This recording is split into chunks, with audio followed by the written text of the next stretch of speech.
معصیت اللہ جن چیزوں سے ناراض ہوتا ہے ان کو ڈٹ کر کرتے ہیں، دنیا جن چیزوں سے ناراض ہوتی ہے اس کو چھوڑنے کی کوشش کرتے ہیں۔ مطلب اللہ جس سے ناراض ہو اس کی اتنی فکر نہیں ہوتی کہ اس کے چھوڑنے سے کیا ہوگا۔ دنیا اگر ناراض ہوتی ہے، حکومت اگر ناراض ہوتی ہے، ڈپارٹمنٹ اگر ناراض ہوتے ہیں، ہے نا، تو پھر ہم اس کے لیے سب کچھ کرتے ہیں۔ جیسا کہ میں یہ چاہتا ہوں کہ انکم ٹیکس میرے اوپر ریٹ نہ ڈالے، تو لہٰذا میں انکم ٹیکس ڈپارٹمنٹ کو وقتاً فوقتاً تمام وہ چیزیں فراہم کرتا رہتا ہوں اور ٹیکس پے کرتا رہتا ہوں۔ لیکن وہ خوف جو انکم ٹیکس ڈپارٹمنٹ کے تعلق سے دل میں ایک نظر آ رہا ہے، اتنا خوف زکوٰۃ کے معاملے میں نظر نہیں آتا ہے کہ اگر زکوٰۃ نہیں دوں گا تو جو ہے کائنات کا بنانے والا مالک میری پکڑ کرے گا۔ مطلب گویا انکم ٹیکس سے اس لیے ڈر لگتا ہے کہ ڈپارٹمنٹ پکڑ لیں گا، مال پر ہاتھ ڈالیں گا، ہے نا، عزت پر بات آ سکتی ہے، لوگ جب گرفتار ہو کے جائیں گے نہیں پے کرتا تھا، ہے نا۔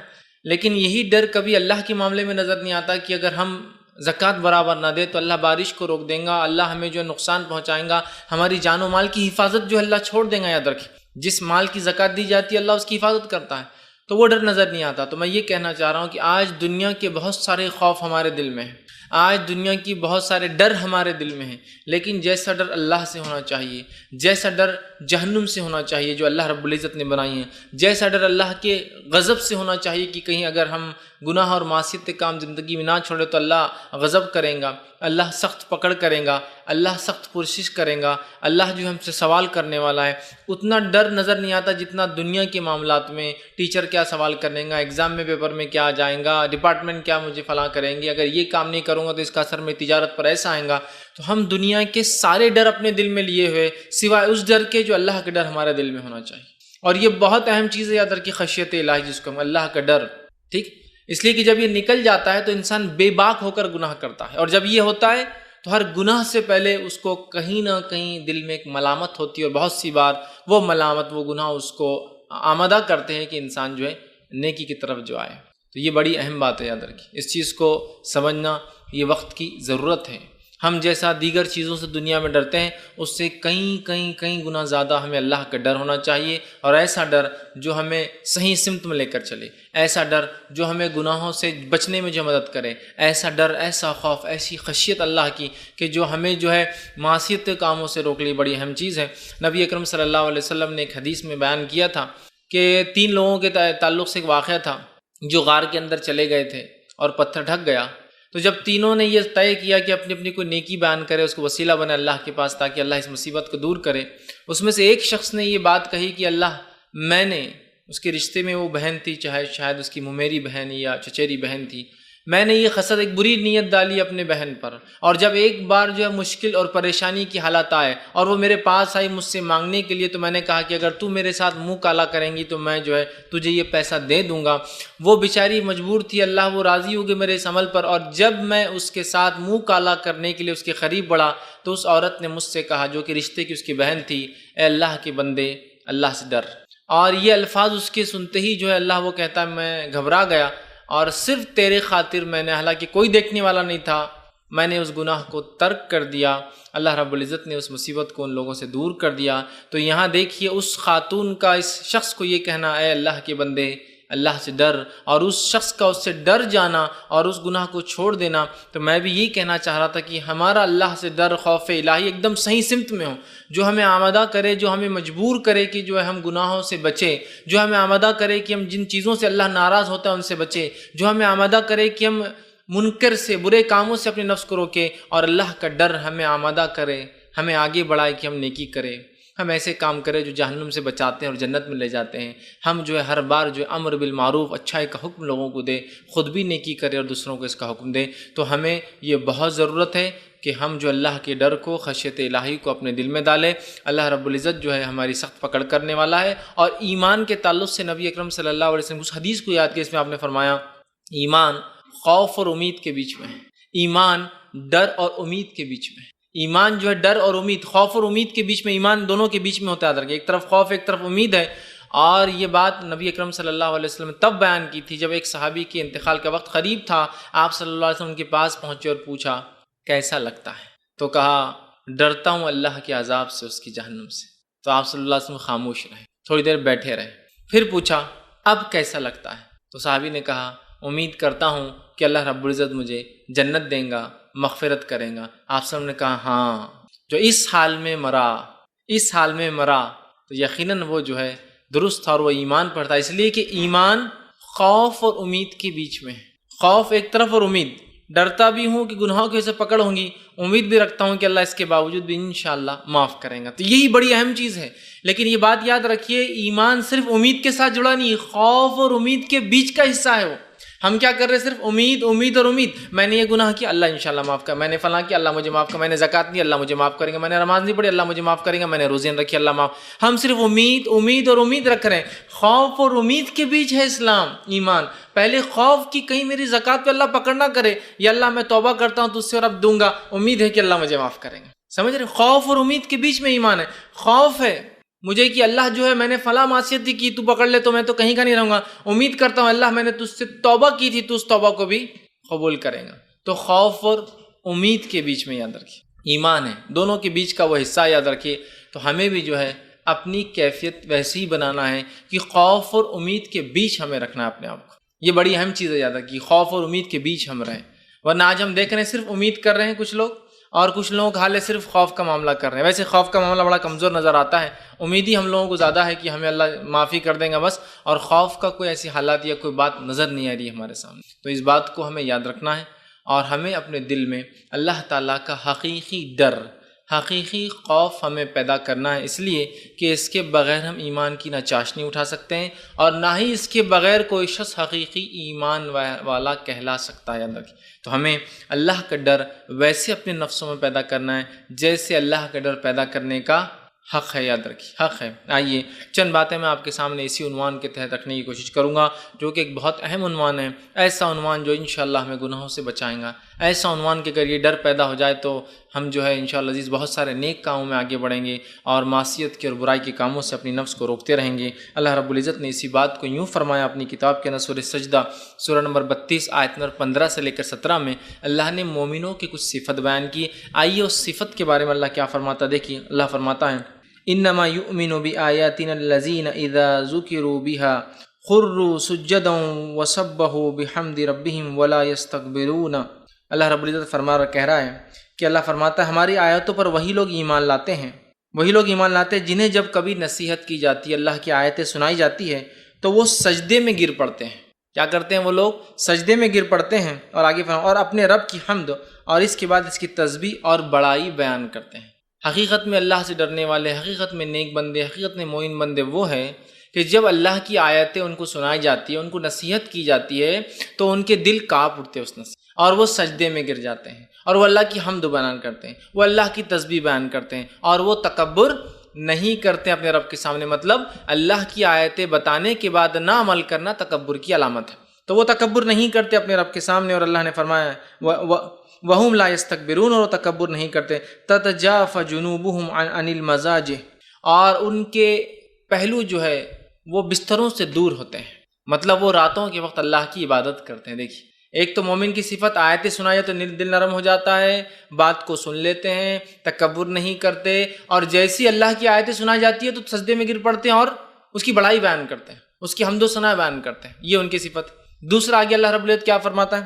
اور ان کے پہلو بستروں سے الگ ہوتے ہیں، مطلب رات کی نماز قائم کرتے ہیں تو بستروں سے الگ رہتے ہیں۔ پھر فرمایا جو ہے مزہ یدعون ربهم خوفا وطمعا، اور اپنے رب کو وہ آواز دیتے ہیں، دعائی دیتے ہیں، دعا کرتے ہیں، پکارتے ہیں۔ کیسے؟ خوف اور امید کے ساتھ اپنے رب کو آواز دیتے ہیں، خوف اور امید کے ساتھ، چونکہ ایمان اس کے بیچ میں ہے۔ تو اللہ فرماتا ہے اپنے رب کو خوف اور امید کے ساتھ جو ہے پکارتے رہتے ہیں، اور پھر فرمایا وَتَمَامٌ وَمِمَّا رَزَقْنَاهُمْ يُنْفِقُونَ، اور جو کچھ اللہ نے دیا اس میں سے وہ جو ہے خرچ کرتے ہیں۔ پھر اللہ نے فرمایا فَلَا تَعْلَمُ نَفْسٌ مَّا أُخْفِيَ لَهُم مِّن قُرَّةِ عَيْنٍ، اور وہ نہیں جانتے، ان کی نفس نہیں جانتی کہ ان کے رب نے ان کی آنکھوں کی کیسی ٹھنڈک تیار کر رکھی ہے۔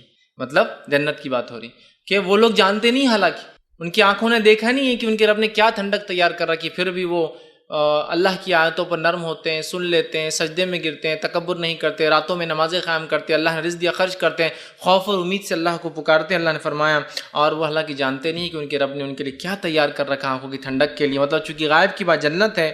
جزاء بما كانوا يعملون، یہ بدلہ ہوگا ان لوگوں کا جو دنیا میں وہ کیا کرتے تھے۔ تو یہاں مومنوں کی جب صفت گنوائی تو ایک صفت گنوائی خوفوں، کہ وہ خوف کے ساتھ اپنے رب کو آواز دیتے پکارتے ہیں، خوف اور امید کے ساتھ اپنے رب کو پکارتے ہیں۔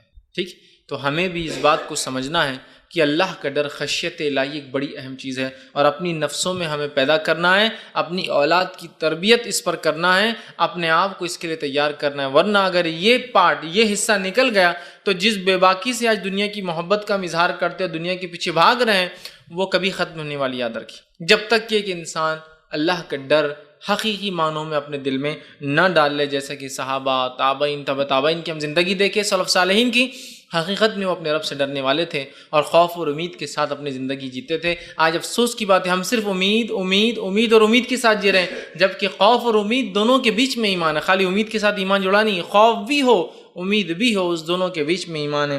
تو ہم صرف جو ہے خوف کی بات، ہم ایمان کی بات مطلب جس کو کہیں گے، ہم صرف بات کریں امید کی، خوف بھی ہونا چاہیے۔ نبی اکرم صلی اللہ علیہ وسلم نے حدیث میں جو ہے اس تعلق سے اللہ کے ڈر، خشیت الہی کے تعلق سے بیان کیا، اور یہ جو ہے روایت جامع ترمذی کی ہے۔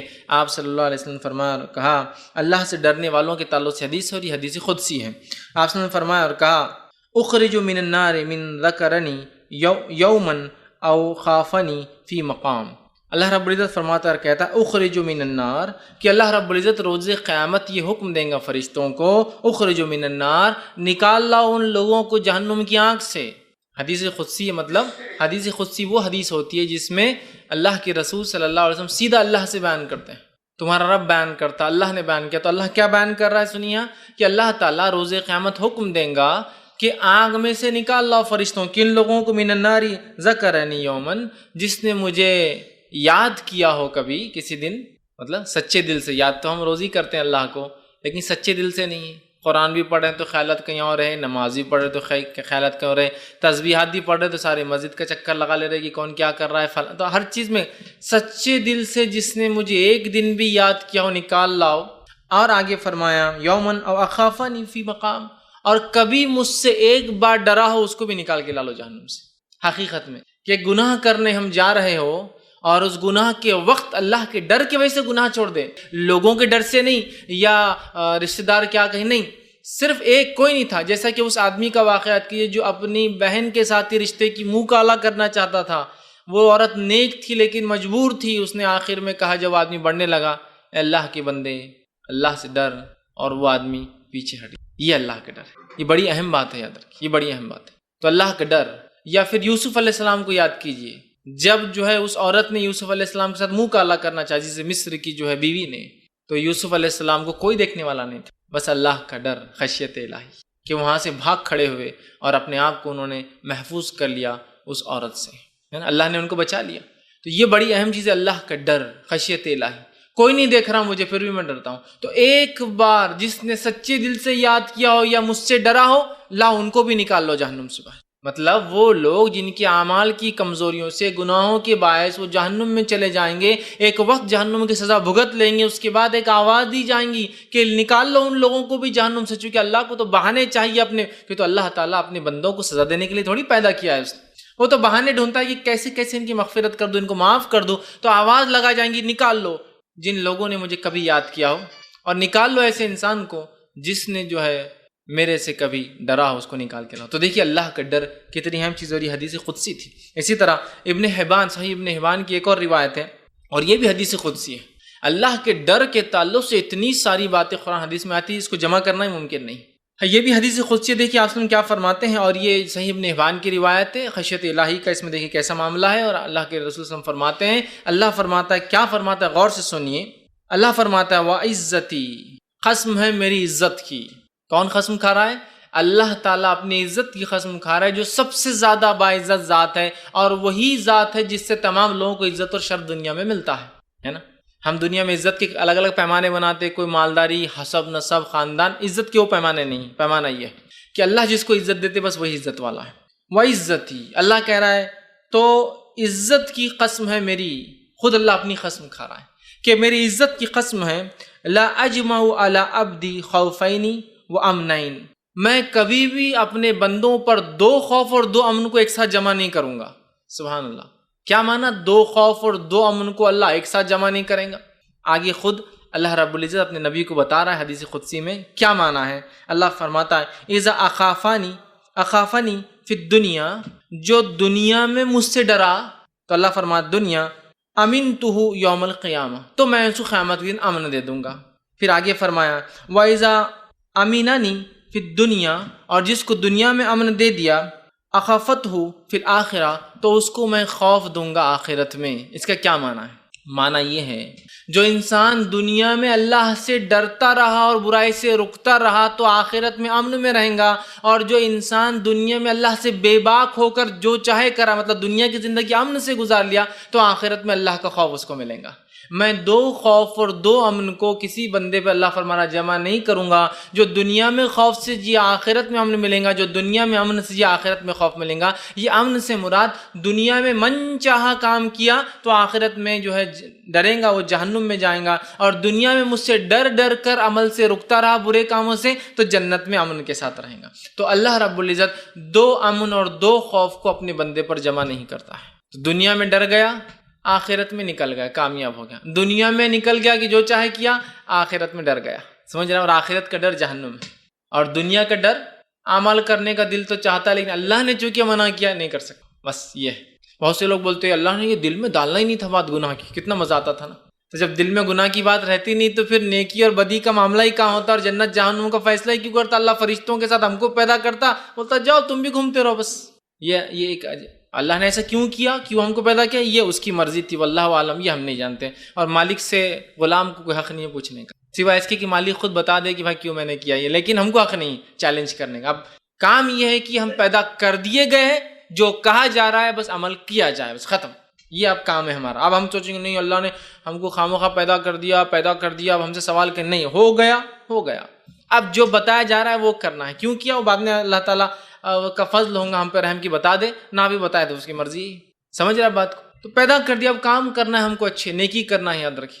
تو یہاں دیکھیے کہ اللہ تعالیٰ نے جس کو دنیا میں جس نے خوف کھایا تو ہم دیکھیے خشیت الہی کی اہمیت، آخرت میں امن میں رہ گیا، اور دنیا میں جس نے موج مستی کر لی، منمانی کر لی، دنیا کی زندگی گزار لی اس کے مطابق اچھی، تو آخرت میں اس کو بہت ڈرنا پڑے گا اپنے رب سے۔ تو دو خوف اور دو امن کبھی جمع نہیں کرتا اللہ تعالیٰ ایک بندے پر۔ صحیح بخاری کی ایک روایت ہے، اور اس روایت کے اندر بھی دیکھیے ایک شخص کا خوف الہی، اللہ کا ڈر، اللہ سے جو وہ ڈرتا تھا، گاڈ فیئرنگ تھا وہ، اس ڈر نے اس کے ساتھ کیا کیا ذرا سنیے۔ صحیح بخاری کی روایت ہے، ابو ہریرہ رضی اللہ عنہ حدیث کے راوی فرماتے نبی اکرم صلی اللہ علیہ وسلم نے فرمایا کہا کہ تم سے پہلے زمانے میں ایک شخص تھا، اس شخص کی جب موت کا وقت قریب آیا تو اس نے اپنے بیٹوں کو بلا کر کہا جب میں مر جاؤں تو مجھے جلا دینا، جلا کے میری راکھ کو پیسنا اور مختلف پہاڑوں پر مختلف زمین پہ جا کر اس کو ہوا کے ساتھ اڑا دینا۔ کیوں؟ تو آگے وہ کہتا ہے جلا دینا اور میری راکھ پیس کر ہوا میں اڑا دینا، اللہ کی قسم اس نے مجھ پر اگر گرفت کی تو مجھے سخت سزا دیں گا، اور ایسی سزا کہ کسی کو اس نے نہیں دی ہوں گی۔ بیٹوں سے کیوں کہا اس نے مجھے جلا کے اڑا دینا؟ کہ اللہ کی قسم میں نے اتنے گناہ کیے زندگی میں کہ اللہ میری مرتے ہی گرفت کریں گا، اور ایسی سخت گرفت کریں گا میرے گناہوں کی وجہ سے کہ جیسی گرفت اس نے کسی کی آج تک کی ہی نہیں ہوں گی۔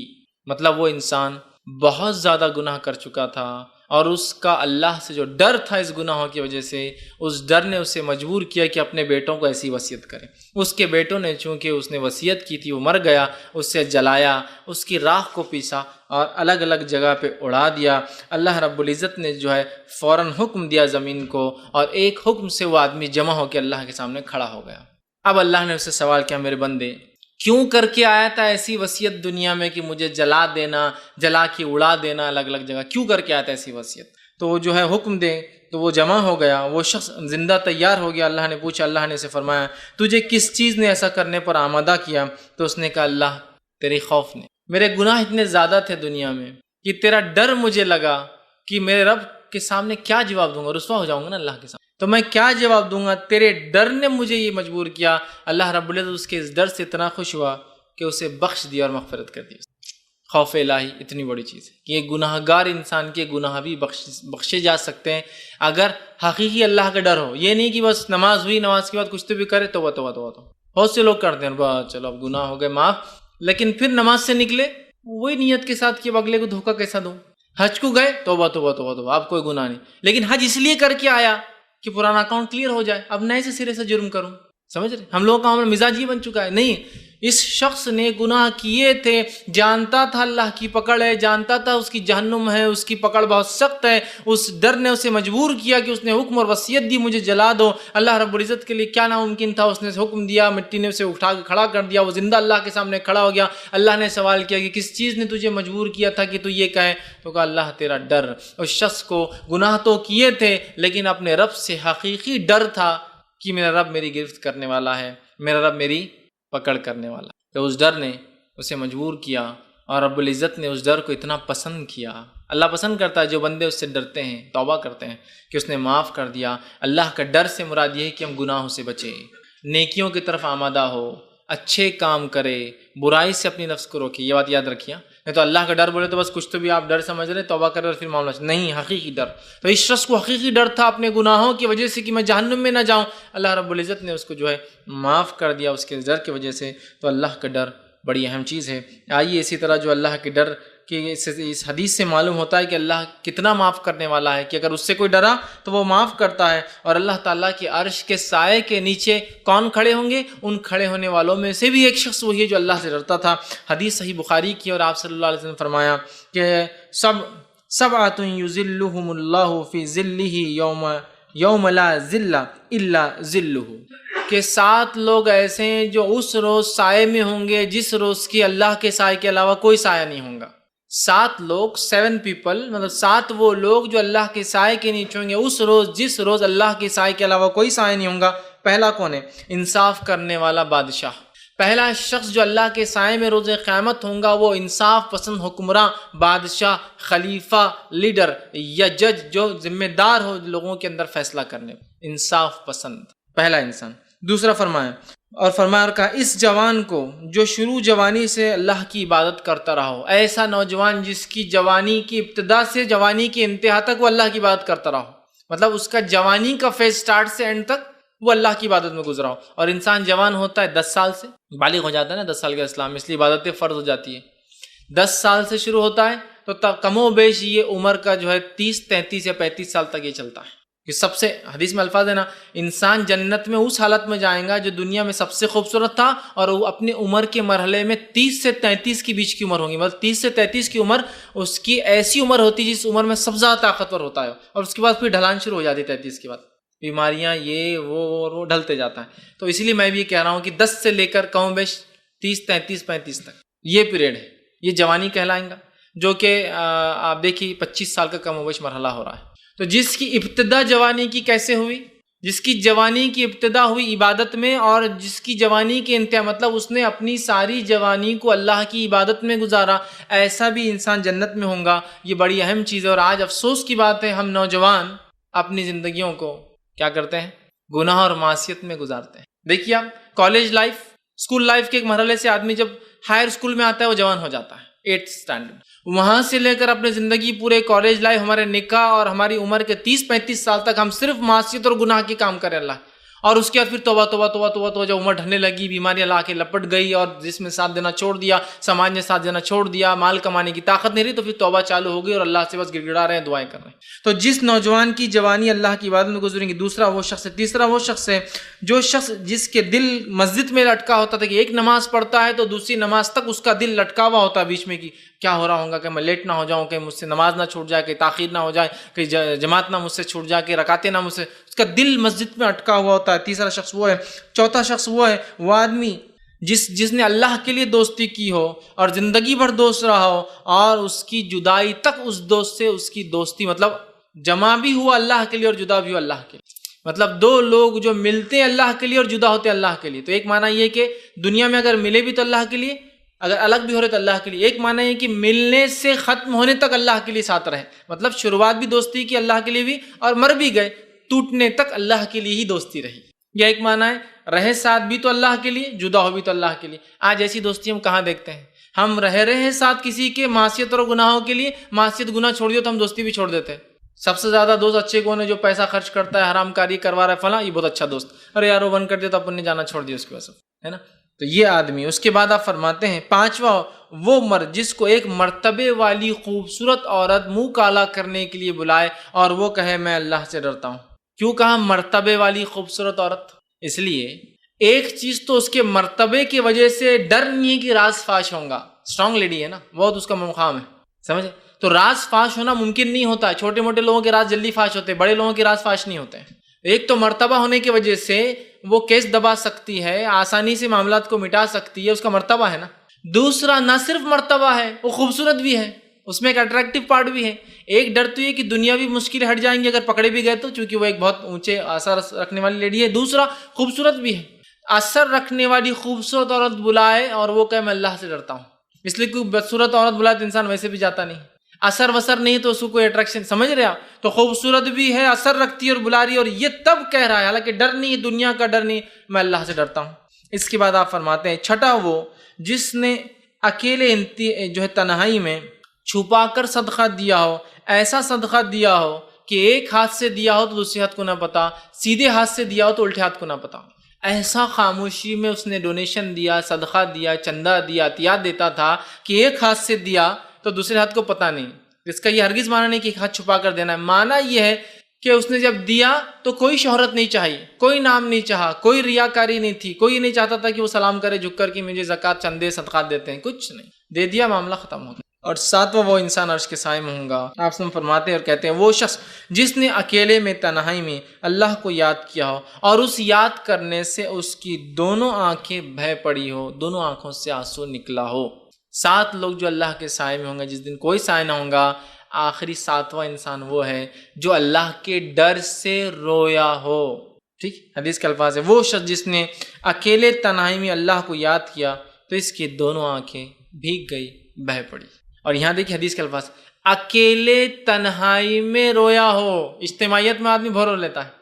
مثال کے طور پہ کسی کا انتقال ہوا ہو تو آپ دیکھیے ہر تھوڑی دیر میں ایک لہر آتی غم کی اور رونے کی. جب کوئی نئے رشتہ دار انٹروڈیوس ہوتے جاتے ہیں تو اتنی دیر سب کو رونا آتا. اب وہیں کوئی آدمی اکیلا کھڑے رہ کر رو نہیں دیکھیں گے آپ کو کوئی. اکیلے رونا یہ آدمی کو تبھی آ سکتا ہے جب وہ بے انتہا اور بے لوث کسی سے محبت کرتا ہے انتقال پر. تو اسی طرح اللہ سے اکیلے میں ڈر کر رویا. اجتماعیت میں کوئی بھی رو لے رہا ہے, دعائیں ہوتی اجتماعیت کے لوگ کتنا زور زور سے رو رہے ہیں, ان کے رونے کے مقابلے میں ان کی زندگی کے عمل نظر نہیں آ رہے کہ زندگی میں اتنا ڈر, جتنا رو رہا ہے اتنا ڈرتا ہو کہ معاملات میں اتنا صحیح ہوں. تو اجتماعیت میں تو رو لیتے ہیں. علی بن ابی طالب رضی اللہ عنہ کے زمانے میں ایک انسان مسجد میں رو رہا تھا تو آپ نے فرمایا تیرا بہتر ہوتا اکیلے میں رونا, اس لیے کہ اکیلے میں رونے سے یہ فضیلت کو وہ حامل ہو جاتا کہ اللہ کے لیے رویا نا اکیلے میں. تو دیکھیں حدیث, اکیلے میں اللہ کے لیے رویا. اجتماعیت میں لوگوں کے سامنے انسان رو لیتا ہے, اکیلے میں رونا یہ اصل چیز. تو اکیلے میں اللہ کے لیے رویا. خشیت الہی دیکھیے کہ اگر جو روتا ہے تو وہ عرش سائے میں ہے, جو ڈرتا ہے مر گیا تو جنت جا رہا ہے, مغفرت ہو جا رہی ہے. اللہ 2 خوف کو اور 2 امنوں کو جمع نہیں کرتا. اللہ نے اعلان کر دے گا روز قیامت جو جہنم میں چلے بھی جائیں گے نکال لاؤ جو ایک بار بھی ڈرا ہوں مجھ سے. کتنی فضیلتیں خشیت الہی کی, اللہ کے ڈر کی, اور اس کے ڈر کی بنیاد پر اپنے اعمال کو تبدیل کرنا ضروری ہے, ورنہ صرف ڈر کی بات ہو رہی ہے, اعمال ویسے ہی چل رہے ہیں. ڈر کا معنی ہی تو یہ ہے. اسی طرح جو ہے مستدرک حاکم کی جو ہے ایک روایت ہے, اللہ کے رسول صلی اللہ علیہ وسلم فرماتے اور کہتے ہیں من ذکر اللہ ففاضت عیناہ من خشیت اللہ حتی اصیب الارض من دموعہ لم یعذب یوم القیامہ. دیکھیے حدیث کیا آپ فرماتے ہیں, جو اللہ کو یاد کرے, اللہ کے خوف سے اتنا روئے کہ اس کی آنکھیں جو اس کے آنسو زمین پر گر پڑے تو قیامت دن اسے عذاب نہیں ہوگا. جو انسان اللہ کے ڈر سے روئے اور ایسا روئے کہ اس کے آنسو زمین پر گر پڑے, ایسے شخص کو اللہ رب العزت روز قیامت عذاب نہیں دیں گا. کتنی باتیں آ رہی ہے اللہ کے ڈر کے لیے. مغفرت کے وعدے, مغفرت کی جا رہی ہے. جہنمیوں کو صرف ڈر کی وجہ سے نکالا جا رہا ہے, عرش کے سائے میں صرف ڈر کی وجہ سے رکھا جا رہا ہے. یہاں فرمایا جا رہا ہے جس کے آنسو گرے ہو زمین کے اوپر دونوں آنکھوں سے نکل کر. اور ظاہر سی بات ہے آنسو زمین پر تبھی گرتے انسان جب بہت روتا ہے. جیسا صحابہ کا معاملہ دیکھیے, عمر ابن خطاب رضی اللہ عنہ کے تعلق سے آتا ہے کہ آپ اتنا روتے تھے خوف سے, خبر کے عذاب سے, آخرت کی ہولناکیوں سے, کہ آتا ہے کہ آپ کے آخر وقت میں عمر کے دونوں آنکھوں کے پاس جو ہے 2 لکیریں بن گئی تھی جس سے آنسو کنٹینیو گرنے کی وجہ سے. مطلب فیشیل ایکسپریشنز پہ 2 لائنیں آ گئی تھی جس سے آنسو گرتے تھے ہمیشہ. عثمان ابن عفان رضی اللہ عنہ کے تعلق سے آتا ہے اتنا کثرت سے روتے خبر کے پاس جب بھی بیٹھتے, چونکہ خبر سٹارٹ ہے, سوال جواب شروع ہو رہے ہیں, اللہ کا ڈر ظاہر سی بات انسان کو فرسٹ فیز میں ہو رہا ہے, تو اتنا روتے تھے کہ آپ جب روتے تھے خبر کے پاس تو آپ کے آنسو سے داڑھی بھیگ کر داڑھی سے جو ہے آنسو نیچے ٹپکتے. یہی معنی ہے حدیث کا. جو اللہ کے ڈر سے رویا، رونے کی وجہ سے آنسو زمین پر ٹپکے. آنسو زمین پر تبھی ٹپک سکتے جب چہرے سے نکل کر وہ داڑھی سے ہوتے ہوئے نیچے کی طرف آتے ہیں. اتنا رویا. تو ایسے شخص کے بعد اللہ فرماتا ہے میں اسے روز قیامت عذاب نہیں دوں گا، چونکہ میرے ڈر سے رویا ہے نا. اور جب کوئی انسان حقیقت میں اللہ کے ڈر سے روتا ہے اس کی زندگی تبدیل ہو جاتی ہے. یہ بات ہمیشہ یاد رکھیے، ورنہ میں ایک بار رو رہا ہوں پھر اگلی بار اگلا دھوکہ، پھر دوسری بار رو رہا ہوں پھر تیسری بار دھوکہ. نہیں، اس کی زندگی چینج ہو جاتی ہے جب وہ اللہ کے لیے روتا ہے. یہ بڑی اہم چیز ہے. تو جو رویا ہو، آنسو نکلے ہو، زمین بھیگی ہو، اللہ نے کہا کہ میں اس کو عذاب نہیں دوں گا کیونکہ وہ میرے لیے رویا ہے.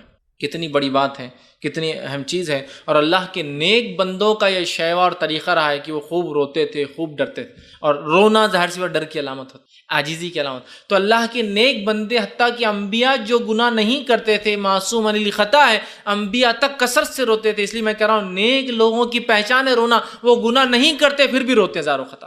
ہم تو گناہ کر کے بھی ڈٹے ہوئے ہیں، وہ گناہ نہیں کر کے بھی روتے ہیں. یہی صفت اچھے بندوں کی ہے جو ڈرتے اللہ سے ہو. اور جتنا ٹاپ کا اسٹوڈنٹ ہوتا ہے نا وہ اپنے رزلٹ سے اتنا زیادہ خوف کھاتا ہے. بہت سے لوگ بولتے ہیں انبیاء کیوں روتے تھے، ان کو کیا گناہ تو نہیں کیے تھے. نہیں، جتنا ٹاپ موسٹ اسٹوڈنٹ ہوتا ہے اس کو لیسٹ میں بھی سب سے کم مارکس کٹ ہونے کا بھی ڈر ہونے سے اس کو ڈر لگتا ہے کہ ٹھیک ہے میں نے 100% پیپر لکھا لیکن ڈر ہے کہ آدھا مارکس ہینڈ رائٹنگ وجہ سے تو نہیں کٹ ہو جائے. اس کو ڈر لگ رہا ہے. فیلئر کو نہیں ڈر لگتا ہے. تو یہ انبیاء ٹاپ موسٹ لوگ ہیں دنیا کے، اس لیے خوف کھاتے رزلٹ سے. تو انبیاء کا یہ شیوا تھا کہ گناہ نہیں کرتے تھے پھر بھی روتے تھے. آج ہم گناہ کرتے روتے نہیں ہیں.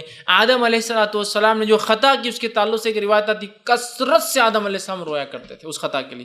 نوح علیہ السلام کے تعلق سے اسلاف لکھتے کہ نوح کا نام نوحہ سے پڑا. اتنا روتے تھے، اتنا نوحہ سمجھتے نا، نوحہ رونا اتنا روتے تھے نوح علیہ السلام کہ ان کا نام نوح رکھ دیا گیا نوحہ کی وجہ سے. کیا کثرت سے روتے تھے. کئی انبیاء کے تعلق سے آتا ہے کہ بکثرت رویا کرتے تھے، بکثرت رویا کرتے تھے، حالانکہ گناہ نہیں کرتے تھے، روتے تھے عاجزی کی وجہ سے کہ اللہ کی تھوڑی سی بھی پکڑ کر لے. جو خطائیں، چھوٹی خطائیں تو سب سے ہوتی ہیں، اس سے پکڑ لے. تو آدم کو کہا پھلنا کا، علیہ السلام کھا لیا، خطا تو ہوئی ہے نا. نوح علیہ السلام ڈر رہیں گے، روز قیامت ڈریں گے. صحیح مسلم کی روایت ہے کہ کہیں اللہ مجھے آج میری بد دعا کی وجہ سے نہ پکڑ لے جو میں نے اپنی قوم کے خلاف کی تھی. ابراہیم علیہ السلام ڈریں گے جو میں نے توریا بات کو گھما کے پیش کیا تھا 2-3 موقعوں کے اوپر کہ اللہ مجھے نہ پکڑ لے. موسیٰ علیہ السلام ڈریں گے کہیں وہ خپتی کو جو میں نے مکہ مارا تھا، میرا مقصد اس کو مارنا ہے لیکن مر گیا ہو، میں کوئی پکڑ میں نہ آ جاؤں. بڑے ہیں، ڈر رہے ہیں لیکن خوف کرتے ہیں اپنے. تو بڑی اہم چیز ہے اللہ کا ڈر. آج وہ ڈر ہمارے دل سے جو نکل گیا ہے.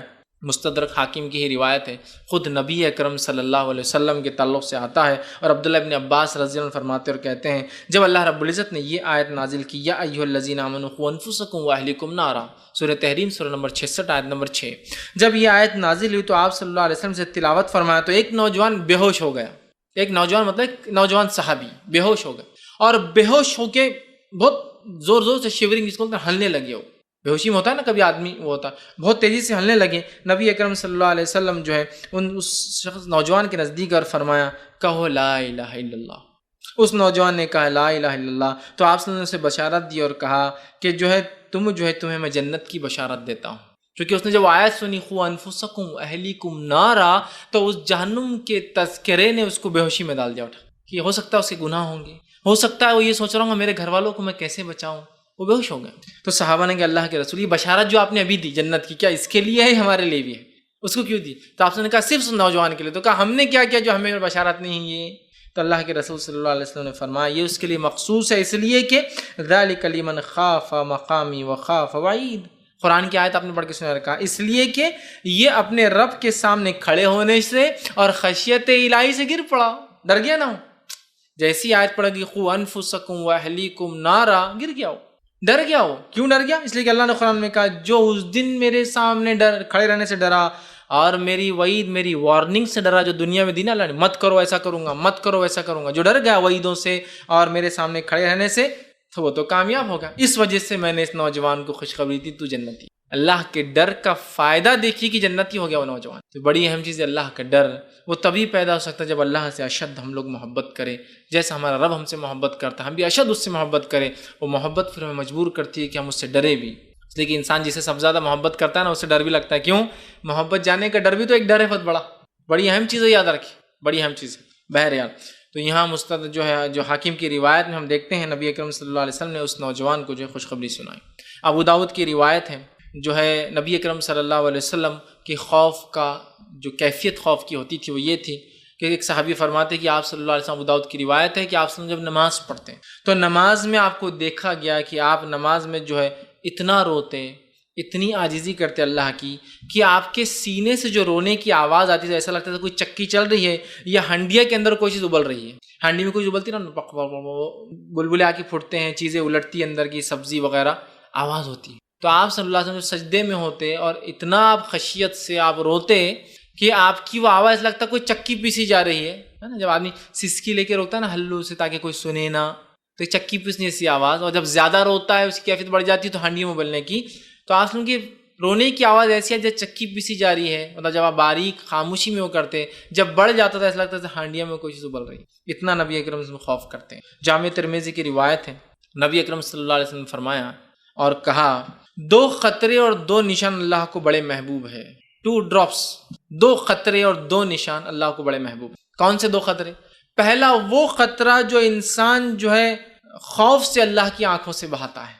پہلا کون سا خطرہ؟ آنسو کا خطرہ جو انسان خوف سے اللہ کی بہاتا ہے، اللہ کو محبوب. اور دوسرا وہ خطرہ جو میدان جہاد میں انسان زخم کھا کر خون کا گرتا ہے. اس کا 2 خطرے، 2 drop جس کو بولیں. ایک آنکھ سے جو نکلتا ہے اللہ کو پسند ہے، محبوب خطرہ ہے. دوسرا جسم جب کٹتا ہے، چھٹتا ہے، گولی لگتی ہے، تیر لگتا ہے، کچھ بھی ہوتا ہے جنگ کے میدان میں، جہاد میں، اللہ کی راہ میں حق کے لیے کوشش کرنے میں، یہ 2 خطرے اللہ کو پسند ہے. اور 2 نشان، ایک نشان وہ جو اللہ کی راہ میں زخم کھایا ہو، جہاد کیا لیکن انتقال مطلب شہید نہیں ہوا لیکن زخم تو کھایا ہے بہت. ایک وہ نشان جو زخم جو اللہ کی راہ میں کھایا ہو، حق کے لیے کھایا ہو. اور دوسرا وہ نشان جو اللہ کی عبادت کرنے کی وجہ سے اس کے سر پر یا ہاتھوں پہ آ جاتے، کبھی گٹھے آتے ہیں. انسان جب عبادت کرتا ہے، رف چادروں پر بیٹھتا ہے، عبادت کرتا ہے تو گٹھے آ جاتے. کبھی سر پر آتا ہے، پیر کے کونے پر آتا ہے، جو پیر آپ سجدے قیام کے اندر مطلب قاعدے میں نیچے رکھتے ہیں تو انسانی جس میں نشان بن جاتے، گٹھے بن جاتے. تو آپ نے فرمایا پہلا وہ نشان جو جہاد کے میدان میں زخم کا ہوتا ہے، دوسرا وہ نشان جو انسان عبادت کرنے کی وجہ سے گٹھے آ جاتے ہیں اس کو، چاہے وہ سر پر ہو چاہے وہ پیر پر ہو، جو بیٹھنے سے آتے ہیں. یہ 2 نشان اللہ کو بڑے پسند ہیں. تو اس حدیث میں بھی پہلا وہ خطرہ جو آنکھ سے گرا ہو. تو یہاں بھی دیکھیے خوف الہی کی اہمیت. بہت پسند ہے اللہ کو یہ خطرہ، اتنا پسند ہے کہ مغفرت کر دیتا اللہ، اس کے معاف کر دیتا. ایک بار بھی کیا ہوں گا اور گناہ گار جہنم میں جائیں گا. لیکن یاد رکھیے توحید پرست ہونا تمام چیزوں کے لیے شرط ہے. توحید نہیں ہے تو پھر یہ تمام یہ جو ایک خطرہ بھی بایا ہو، یہ سب کچھ کام نہیں آنے والا ہے. زندگی بھر بھی روتے رہو تو کام نہیں آئے. توحید کے بعد ہمارے بہت سارے لوگ خوف الہی کا ایسا اظہار کرتے ہیں کہ دیکھ کر رشک ہوتا ہے، لیکن ان کی جب عقیدے کو دیکھتے ہیں تو وہ شرک کرتے ہیں. تو یہ شرک کرنے کی بنیاد پہ تھوڑی خوف الہی فائدہ دینے والا ہے. توحید پرست ہونا شرط ہے. بہرحال دیکھیے آپ یہ خطرہ اللہ کو، یہ خطرے بہت، جس میں یہ بھی آتا ہے سلف صالحین، صحابہ، تابعین، تابع تابعین اس قدر اللہ کا خوف رکھتے تھے کہ دنیا کی ساری چیزیں ان سے خوف رکھتی تھی. یہ فائدہ انہوں نے اٹھایا. ہمارے صحابہ سلف صالحین اتنا جو ہے اللہ کا ڈر رکھتے تھے کہ دنیا کی ساری چیزیں ان سے ڈرتی تھی. اور آج ہم جو ہے اللہ کا اتنا خوف ڈر نہیں رکھتے، اس کی وجہ سے دنیا کی ہر چیز سے ہم کو ڈر لگتا ہے. ہر چیز سے ڈر لگتا ہے نا. یہاں تک کہ آج تو یہ حالت ہے، اللہ رحم کرے، کہ فون بھی آیا تو اٹھانے کو ڈر لگتا ہے. کبھی کبھار پتہ نہیں فون آ رہا، اب یہ جو ملک سے آ رہا وہ ملک سے ہمارے تعلقات اچھے نہیں ہیں، پتہ نہیں میرے ساتھ کیا ہوتا. اپنے رشتہ داروں کو بھی کوئی آدمی فون لگاتا تو اپنے موبائل سے لگاتا، باہر جا کے STD سے لگاتا ہے. نہیں وہ میرا. اتنا تو ڈر ہے ہم کو دنیا بھر کی چیزوں.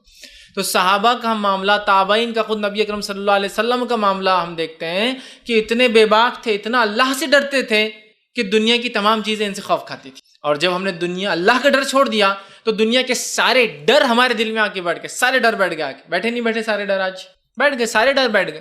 کیا عزت تھی، کیا مقام تھا صحابہ کا. آپ دیکھیے ابو ایوب انصاری رضی اللہ عنہ، 80 سال کی عمر ہے، جہاد کا اعلان ہوتا ہے قسطنطنیہ، کانسٹنٹنیپول، استنبول کے خلاف، جو کہ اس زمانے میں عیسائیت کا جو ہے گڑھ تھا، وہ مرکز تھا قسطنطنیہ کانسٹنٹنیپول. اعلان ہوتا ہے اور ابو ایوب انصاری کہتے ہیں میں بھی چلوں گا. لوگ کہتے ہیں تم 80 سال کے ہو چکے ہو، بوڑھے ہو چکے ہو اور بیمار تھے سخت. کہا نہیں پھر بھی میں چلوں گا. تو اللہ کی راہ میں جہاد کی فضیلت ہی اتنی ہے. لیکن یہ تمام چیزیں توحید کے بعد، اس کے بعد اعمال، نماز، روزہ، زکوٰۃ، تمام چیزوں کی باتیں، بندوں کے حق ادا بھی کرنا اس میں شامل ہے. ورنہ گھر ہے ماں بیمار پڑی اور آپ بول رہے چلو. اللہ نہیں ہوتا. آپ لوگوں کے پاس ایک شخص آیا کہ اللہ کے رسول مجھے اجازت دیجیے، مجھے جانا ہے آپ کے ساتھ جہاد میں. کہا تیری ماں ہے تو کہا جا خدمت کر پہلے، بعد میں دیکھ. تو بہرحال ان کا جذبہ دیکھی. کہا مجھے چلنا ہے. کہا چلیے. جب چلے تو محاصرہ کیا گیا، قلعے کو گھیر لیا گیا. جنگ کوئی کامیاب نہیں ہوئی، دشمن نے اپنے آپ کو بند کر لیا. قسطنطنیہ دنیا کا سب سے محفوظ قلعہ تھا. پڑاؤ ڈالا گیا، 3 مہینے کے قریب پڑاؤ ڈالا گیا. ابو انصاری نے وصیت کی اور بیماری بڑھتی گئی.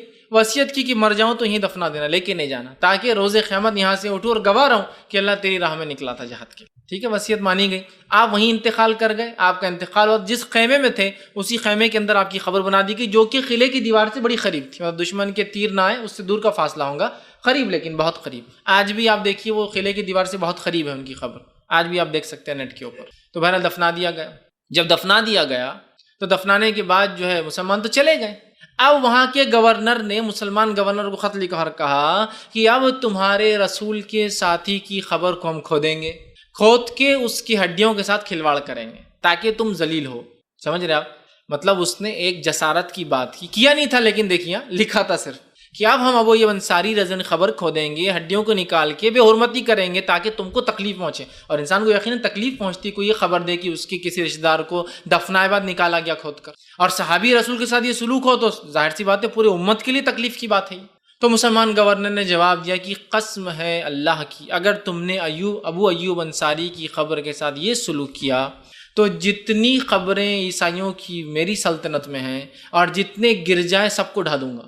ہمارا ریونج کیا رہے گا تم سے کہ جتنے گرجا ہے سارے ہم ڈھا دیں گے اور جتنے خبریں میرے پاس عیسائیوں کی سب اکھاڑ کے پھینک دوں گا. تو اس نے جواب دیا، اس گورنر نے قسطنطنیہ کی، کہ قسم ہے کنواری مریم کی، میں ایسا کیوں کروں گا تمہارے رسول کے صحابی کے ساتھ، میں تو تمہاری صرف دینی حمیت کو جانچ رہا تھا. مطلب وہ ڈر گیا، خوف کھا گیا. تو دیکھیے ایک مسلمان جب اللہ سے حقیقت میں ڈرتا ہے تو ساری اس سے دنیا ڈرتی ہے. زندہ مسلمان کو تکلیف دینا تو دور کا بات ہے، مرنے کے بعد ہڈیوں کو تکلیف دینے کی بھی ہمت نہیں ہے کسی کی. چونکہ وہ اللہ سے ڈرتے تھے تو ساری دنیا ان سے ڈرتی تھی. جب اللہ کا ڈر نکل گیا تو پوری دنیا سے ہم ڈر رہے ہیں، باقی سب کرتے ہیں. یہ حالت ہے. تو جب اللہ سے ڈرتے تھے تو ساری دنیا خوف کھاتی تھی، جب اللہ کا ڈر نکل گیا تو ساری دنیا کا ڈر ہمارے دل میں آ کے بیٹھا ہوا. یہ کریں گے تو ہماری مالیت چلی جائیں گی، وہ کریں گے تو ہماری سیاست چلے جائیں گی، ایسا کریں گے تو اکنامکلی ڈاؤن ہو جائیں گے، اس کے خلاف آنکھ اٹھائیں گے تو یہ ہو جائیں گا، توحید کی بات کریں گے تو ہمیں اس کا ممبرشپ سے نکال دیا جائے گا، ہم فلاں کریں گے تو کون ہم سے فلاں کریں گے. حالت یہ خشیت الہی خط. تو پھر دنیا کی خشیتیں، دنیا کا ڈر. علی بن ابی طالب رضی اللہ عنہ کے تعلق سے آتا ہے اتنا روتے تھے، اتنا روتے تھے، اللہ کے ڈر سے اتنا روتے تھے. اور روایت میں آتا ہے کہ اپنی داڑھی کو پکڑتے تھے رات کے وقت. یقیناً صحابہ تہجد گزار سبھی ہوا کرتے تھے، سلف صالحین کا بھی معمول تھا.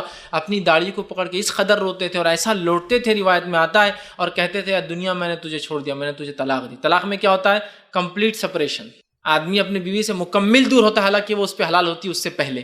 تو کہتے تھے میں نے تجھے طلاق دی، تو جا کر کسی اور کو اپنے جھانسے میں ڈال، مجھے جھانسے میں مت ڈال اپنے. اتنا اللہ سے ڈرتے تھے. اور دنیا کہیں حاوی نہ ہو جائے، دنیا کہیں سوار نہ ہو جائے، دنیا کے چکر میں آ کے اعمال نہ چھوڑ دوں، دنیا کے پیچھے پڑھ کر کہیں میں دنیا کو ترجیح نہ دے دوں. اتنا خوف کھاتے کہ دنیا سے کہتے کہ میں نے تجھے طلاق دی، چھوڑ دی، جا کسی اور کا پلہ پکڑ، کسی اور کو وہ کر، میرے دامن کو چھوڑ دیتے. یہ صحابہ کا معاملہ تھا، انبیاؤں کا یہ معاملہ تھا. تو جب وہ اللہ سے ڈرتے تھے ساری دنیا ان سے ڈرتی تھی. عمر ابن خطاب رضی اللہ عنہ کیا شخصیت ہے، کیا کارنامے ہیں. 10 سال کی آپ کی خلافت ہے. کبھی آپ پڑھے ان کا کردار، ان کی سیرت، ان کے کارنامے، ان کی حکومت، ان کی سلطنت، ان کا جو ہے حکومت کرنے کا طور طریقہ دنیا کے لیے مثال ہے، مثال عمر رضی اللہ عنہ. تو عمر ابن خطاب جس کی مالی حالت یہ ہے کہ جب گورنر بنے، بہت مالدار انسان تھے، لیکن خلیفہ بننے کے بعد سب کچھ لگا دیا اللہ کے. جب خلیفہ بنے تو حالت یہ ہو گئی کہ مسجد نبوی میں سو رہے ہیں ایک مرتبہ اور کپڑے پر پیون لگے ہیں. اور ایک روایت میں آتا ہے کہ چمڑے کے 10 سے 11 پیون تھے عمر کے کپڑے کے اوپر، جو کہ مسلمان سلطنت کا خلیفہ ہے. یہ حالت ہے. مسجد نبوی میں سو رہے ہیں. ایک مرتبہ ایک قاصد جو ہے، قاصد آتا ہے، ڈپلومیٹ آتا ہے جو فارس سے نکل کر آتا ہے، آ کر پوچھتا ہے مدینے کے اندر کہاں ہے عمر ابن خطاب کا قلعہ، محل تمہارا؟ کیونکہ ان کے پاس ان کے شاہان، ان کے جو خسرو ہوتے تھے، جو ان کے بڑے بڑے بادشاہ ہوتے تھے، حالت یہ تھی کہ محل سوفسٹیکیٹڈ بڑے بڑے محل، اور حفاظت کے لیے ہزاروں اور لاکھوں کے دستے جو صرف بادشاہ کی حفاظت کر رہے ہیں. بادشاہ سلامت کا تخت یہ حال ہے، سونے اور چاندی کا یہ حال ہے. اور خسرو جو بادشاہ ہوا کرتے تھے، جو فارس کے پرشین جو کنگز تھے، وہ 50 جو ہے کلو کا تو صرف تاج جس کے اندر قیمتی قیمتی نگ اور وہ ہوتے تھے وہ سر پر پہنتے تھے. اور چونکہ پہن نہیں سکتے تھے 50 کلو کا کیسے آدمی سر پہ اٹھائیں گا، تو تاج ان کا اوپر چھت سے لٹکا ہوتا تھا، سر اندر ڈال کے بیٹھ جاتے تھے. تاج لٹکا ہوا ہوتا تھا تخت کے اوپر، یا اندر جانے کے بعد تاج کو سر میں لے لیتے تھے، وہ اوپر لٹکا ہوا ہے. اتنی مال و دولت کی 50 کلو سے سر پہ پہنا ہوا تاکہ بتائے. اور یہی عمر ابن خطاب کا جو قلعہ ڈھونڈنے آتا ہے، مسلمانوں کی حکومت، عمر تقریباً 30 سے 35 ملکوں کا جو ہے خلیفہ. آج کے جو 30 سے 35 ملک ہوتے جس پہ عمر ابن خطاب کی خلافت تھی. اندازہ لگائیے 30 کنٹریز کا پرائم منسٹر کیسا ہوگا؟ 30 کنٹریز کو کنٹرول کر رہا ہے، 30 ملک، عمر 30 ملکوں کا بادشاہ. اب وہ ڈھونڈنے آ رہا ہے کہ ہمارے بادشاہ تو ایسے رہتے، عمر کہاں رہتا ہوگا؟ لیکن مدینہ میں تو کوئی بلڈنگ ہی نہیں دکھتی اس کو. پوچھا بھائی عمر کا قلعہ کہاں ہے، کہاں رہتے؟ تو بولے عمر قلعے ولے میں نہیں رہتے، بازار میں جاؤ اور پوچھو عمر کہیں مل جائیں گے آپ کو. عمر خلیفہ، لیڈر، بادشاہ بازار میں؟ تعجب. وہ بازار میں آ کہا عمر کہاں ہے، تو کہا عمر مسجد نبوی میں ہوں گے، ابھی گئے ہیں دیکھ بھال کر کے بازار کی مسجد نبوی. مسجد نبوی میں گئے تو کوئی نہیں، مسجد سادی سیدھی بنی ہوئی ہے، اوپر جو ہے پتے ڈالے ہوئے سوکھے ہوئے کھجور کے، دیواریں واریں کچی پکی بنی ہے، بس ایک آدمی جو نیچے ریت پر سو رہا ہے، اس میں میٹس بھی نہیں تھی اس زمانے میں، اس کے اوپر پیون لگے ہیں اور کروٹ سو رہا ہے. جا کر اٹھایا اور کہا عمر کہاں ہے بھائی؟ ڈھونڈتے ڈھونڈتے قلعہ بھی نہیں ملا، لوگ بولے بازار میں نہیں ہو، اب تم بتا دو عمر کہاں ہے. تو کہا بولو کیا بات؟ میں ہی عمر ابن خطاب ہوں. تو وہ تعجب میں پڑ گیا، اپنے ملک واپس گیا، اور ملک جا کے چونکہ ایمبیسیڈر جو ڈپلومیٹس ہوتے ہیں یہ بہت ہائی رینکنگ آفیسرز ہوتے ہیں، بہت دنیا کی سمجھ بوجھ رکھتے ہیں. وہاں جانے کے بعد ایک رپورٹ لکھی اس نے اپنے بادشاہ کو اور کہا ہے بادشاہ سلامت، ان لوگوں سے ہم کبھی نہیں جیت سکیں گے، یہ بات آپ میری نوٹ کر کے رکھ لیجیے. اس لیے کہ عمر یا مسلمان خلیفہ اپنے لوگوں کا اتنا چہیتا ہے کہ وہ تو لوگوں میں گھومتا پھرتا اٹھتا اور بیٹھتا اور سوتا ہے لوگوں میں. آپ کی حفاظت کو لاکھوں لوگ لگتے ہیں ہم کو صرف، کہ تو آپ پبلک چوائس سے نہیں آئے ہوئے، آپ پبلک ڈیمانڈ کے بادشاہ نہیں نا، آپ زبردستی آئے ہوئے. عمر تو پبلک چوائس ہے، پبلک میں گھومتا ہے.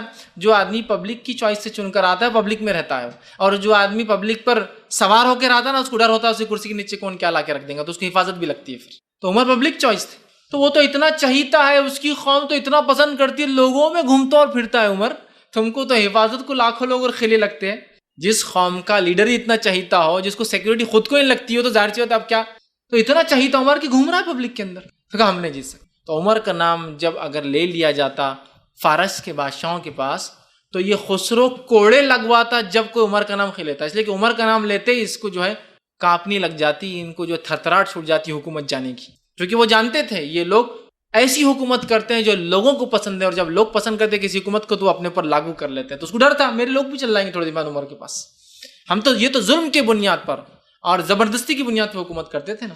تو جو لوگ اللہ سے ڈرتے تھے دنیا ان سے ڈرتی تھی. جب ہم نے اللہ کا ڈر چھوڑ دیا تو ہر چیز کا ڈر ہمارے دلوں میں بیٹھ گیا. قرآن مجید نے بار بار یہ کہا، جیسا کہ وَإِيَّایَ فَارْهَبُونَ، اور اللہ نے کہا صرف مجھی سے ڈرو، میری طرف ہی دوڑو. وَإِيَّایَ فَاتَّقُونَ، صرف مجھی سے ڈر رکھو اور میرا ہی ڈر رکھو. فَلَا تَخْشَوْا النَّاسَ وَلَا يَخْشَوْنِي، لوگوں سے مت ڈرو اے نبی، مجھ سے ڈرو. بار بار یہ حکم قرآن نے کیوں دیا؟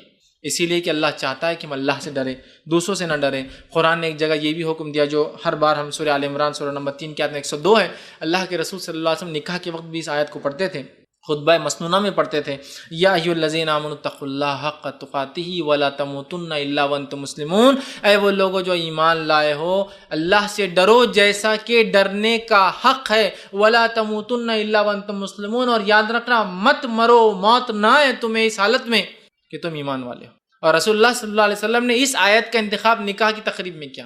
نکاح ایک خوشی کی تقریب ہے، ایک زندگی کی شروعات کی تقریب، اور آیت موت کی لائی جا رہی ہے اس کے اندر. اللہ سے ایسا ڈرو جیسا کہ حق ہے، اور یاد رکھنا نہ آئے تمہیں موت مگر اس حالت میں کہ تم اللہ سے ڈرتے تھے. تو یہ آیت بھی ہمیں بتاتی ہے اللہ کا ڈر کتنی اہم چیز ہے نا. اسی طرح اللہ رب العزت سورہ اعراف سورہ نمبر 7 آیت نمبر 205 فرماتا ہے اور کہتا ہے وَاذْكُرْ رَبَّكَ فِي نَفْسِكَ تَضَرُّعًا وَخُفْيًا، اور اللہ فرماتا ہے تم اپنے رب کو گڑ گڑا کر اور ڈر ڈر کر جو ہے یاد کیا کرو. گڑ گڑا کر اور ڈر کر اللہ کو یاد. گڑ گڑانا ظاہر سی بات ہے، جو آدمی ڈرتا ہے وہی گڑ گڑاتا ہے نا کسی کے ساتھ. تو تم اللہ کو خوب ڈر کے ساتھ اور خوب گڑ گڑا کر اس کے سامنے جھک کر عاجزی اختیار کر کے ڈر ڈر کر اس سے جو ہے دعائیں کیا کرو، اسے پکارا کرو. ڈر کے ساتھ اللہ کو پکارو، عاجزی کے ساتھ اللہ کو پکارو.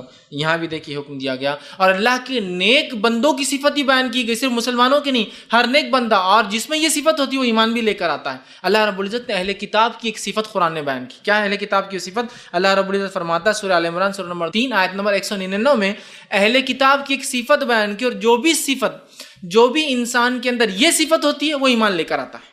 کیا صفت ہے؟ دیکھیے اللہ فرماتا ہے، آیت کے الفاظ اس طرح سے وَإِنَّ مِنْ أَهْلِ الْكِتَابِ لَمَن يُؤْمِنُ بِاللَّهِ وَمَا أُنزِلَ إليكم وما أنزل إليهم خاشعين لله لا يشترون بآيات الله ثمنا قليلا. دیکھیے آیت کا ترجمہ یہ ہے وَإِن مِّنْ أَهْلِ الْكِتَابِ، اور اہل کتاب میں کچھ لوگ ایسے ہیں جو اللہ پر ایمان لاتے ہیں، اس چیز پر ایمان لاتے جو تم پر نازل ہوئی، اس چیز پر ایمان لاتے جو تم سے پہلے نازل ہوئی، خاشعین للہ، اور اللہ سے اس قدر ڈرتے ہیں، لا یشترون بآیات اللہ ثمنا قلیلا، اور اللہ کی آیتوں کو تھوڑی تھوڑی قیمتوں پر نہیں بیچتے ہیں. تو دیکھیے صفت کیا ہے، جب نبی آ کر آیت پڑھتا ہے تو ایمان لا لیتے ہیں، ایمان لاتے ہیں جو نبی پہ نازل ہوا، ایمان لاتے ہیں جو ان کے اوپر مطلب انجیل اور جو حقیقت میں جو اصل کتابیں نازل اس پر ایمان لاتے ہیں، اللہ سے خوب ڈرنے والے ہیں. کس کی صفت ہے؟ اہل کتاب کی. اور جس میں یہ صفت ہوگی نا ڈرنے کی، وہ خود بخود ایمان لاتا ہے. تو کہا خاشعین للہ، اللہ سے ڈرتے ہیں، لا یشترون بآیات اللہ ثمنا قلیلا، اور تھوڑی تھوڑی قیمتوں پہ اللہ کی آیتوں کو نہیں بیچتے. اولئک لہم جزاء عند ربہم، انہی لوگوں کے لیے ان کے رب کی طرف سے خوب بدلہ ہے. ان اللہ سریع الحساب، اور اللہ تعالیٰ جو ہے جلد حساب لینے والا ہے. تو اہل کتاب کی صفت بیان کی کہ اللہ سے ڈرتے ہیں، خاشعین، ڈرنے والے ہیں. تو جو اللہ سے ڈرتا ہے، اس لیے میں نے کہا وہ ایمان لے آتا ضرور. ٹھیک. اسی طرح انبیاؤں کی ایک صفت جو اللہ رب العزت نے بیان کی وہ کیا ہے؟ سورہ انبیاء سورہ نمبر 21 اور آیت نمبر 90 میں اللہ نے انبیاؤں کی صفت بیان کی. کیا کہا؟ انہم کانوا یسارعون فی الخیرات ویدعوننا رغبا ورہبانا وکانوا لنا خاشعین. دیکھیے آیت کیا ہے، یہ نبی سب نیک کاموں میں جلدی کرتے تھے. یہ انبیاءوں کی صفت کہ انہم کانوا یسارعون فی الخیرات، خیر کے کاموں میں یہ انبیاء جو ہے جلدی کرتے تھے. اور پھر ان کی ایک صفت کیا تھی؟ خیر یدعوننا رغبا ورہبا، اللہ نے فرمایا اور ہماری مہربانیوں کی امید اور عذابوں کے خوف سے ہم کو پکارتے تھے. امید اور خوف کے ساتھ رہتے تھے انبیاء، اللہ کو پکارتے تھے امید کے ساتھ اور ڈرتے تھے اس سے. اور فرمایا ڈرتے تھے، ہمارے لیے عاجزی کرنے والے تھے، اور یہ بہت عاجز بندے تھے اللہ. تو یہاں لفظ دیکھیے، کانوا خاشعین، بہت ڈرتے تھے. ایک تو رغبت رکھتے تھے، امید رکھتے تھے اللہ معاف کریں گا، دوسرا ڈرتے بھی تھے اللہ سے کہ پکڑ نہ لے. انبیاؤں کی صفت ہے کہ خوش ہوتے ہیں، امید رکھتے ہیں اور ڈرتے بھی اللہ سے.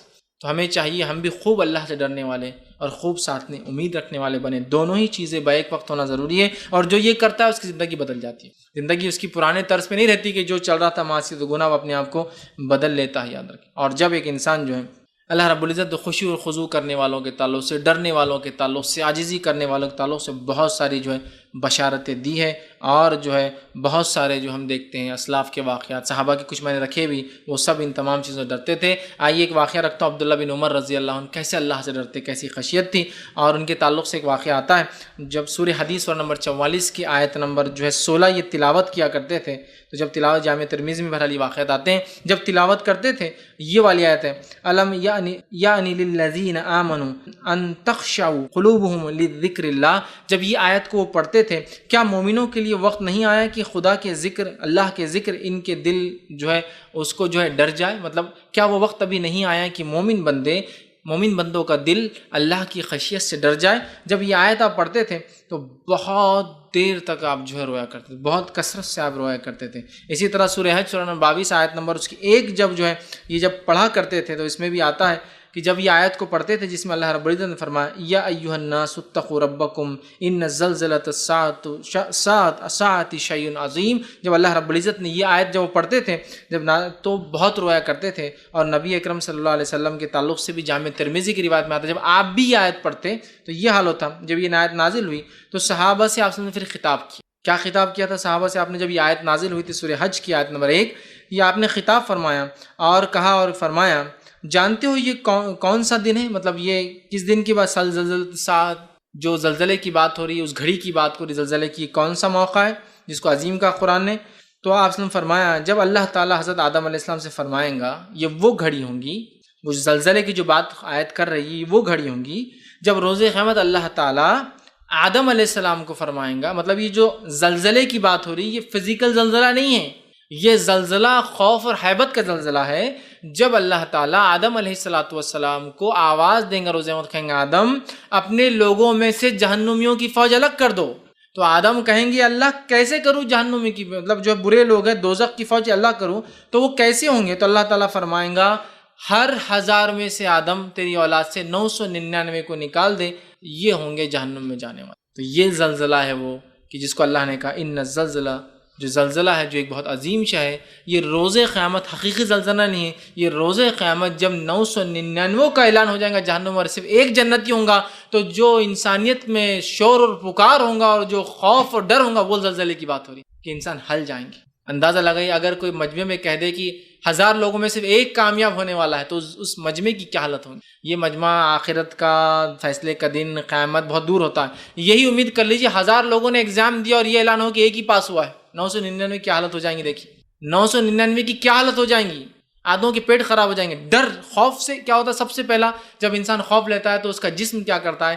کچھ مادے ذہن سے چھوڑتا ہے، اس کا ذہن دماغ ایسے ہی کرتا تاکہ دماغ پہ اٹیک نہ ہو، بلکہ وہ پیٹ پہ سب سے زیادہ، جس سے پیٹ دکھتا ہے اور اس کا پیٹ خراب ہو جاتا ہوتا ہے نا۔ کچھ لوگ ڈر، کچھ سوچیے اب ایگزام کا سوچتے کبھی کبھی پیٹ میں تکلیف ہوتی ہے، نیچرل ہے فینومین۔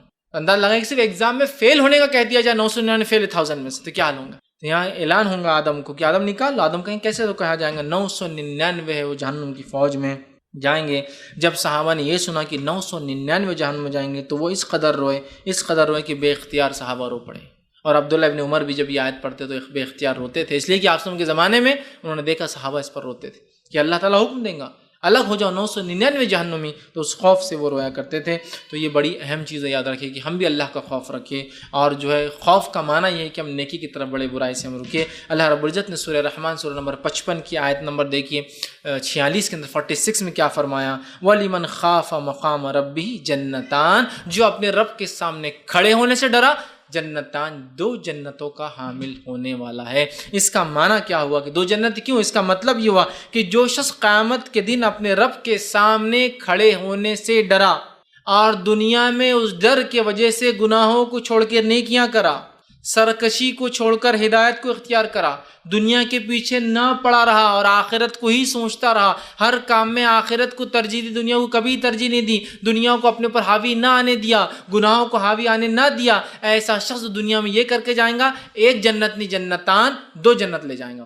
ایک گھر نہیں، ایک ایکسٹرا جنت مل جائیں گے۔ ہوتا ہے دنیا میں ایک گھر کے آدمی دوسرا بناتا ہے، کبھی ادھر ہے لیے کبھی ادھر، جنت 2 جنت مل جائیں گے اس کو جنت کیوں؟ صرف جو رب کے سامنے کھڑے ہونے سے ڈرا، مطلب دنیا کی زندگی بدل گئی نا اس کی، اس لیے کہ سوچ رہا مجھے کھڑا ہونا ہے، تو یہ عمل درست کرو، کھڑا ہونا ہے، یہ عمل درست، کھڑا ہونا ہے، گناہ چھوڑ دو، کھڑا ہونا ہے، معاملات نپٹا لو، کھڑا ہونا ہے، جس کے حق ہے دیتے جاؤ ان کو، کھڑا ہونا ہے نا، تو اس کو 2 جنتیں ملیں گی۔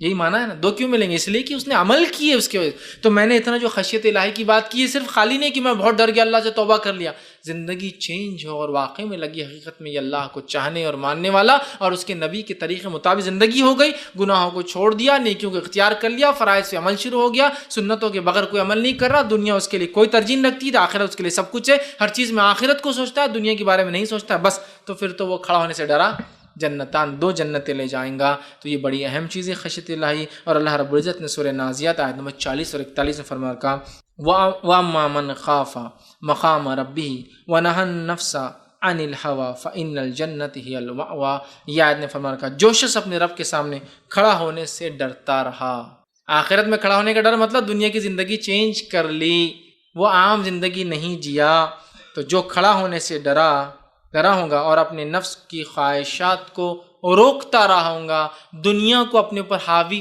نہ آنے دیا ہوں گا۔ دنیا جب حاوی آتی ہے تو اللہ کا ڈر کم ہو جاتا ہے اور خود بخود آدمی دنیا پرست ہو جاتا ہے، دین کو چھوڑ دیتا ہے۔ تو جس پہ دنیا حاوی نہ آئی، اس کی نفسی خواہشات اس پر حاوی نہ آئی، روکتا رہا، اسی کا ٹھکانہ جنت ہونے والا ہے۔